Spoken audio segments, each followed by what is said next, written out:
Now, obviously, the hyperscalers would argue that you don't want to go with neoclouds because those guys are startups and, they're venture based and, many of them just went public, things like that. And so the normal risk in working with a startup or working with a new company is they're going to get taken out of the market by some of the bigger players. And I think that may be the case. In other words, the neoclouds are like any other business. Those folks there are looking, to build their own wealth.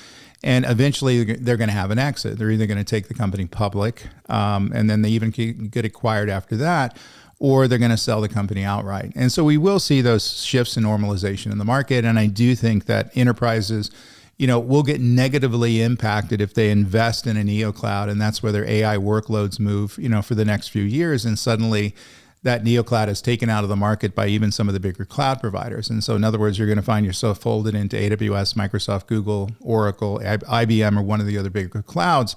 And they're going to raise your prices once those acquisitions go through. As I remember, you got to remember venture-based companies can give away money. In other words, they can provide you with a significant discount because they're losing money on building the market. And they're okay with that, at least for a few years.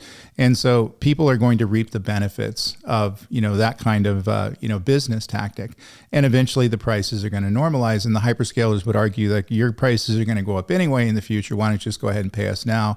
Because we're going to be consistent. And, for the next, 10, 20 years, where the neo cloud provider, the startups, obviously are going to normalize. They're going to get absorbed into other players, and you're going to have to deal with that disruption.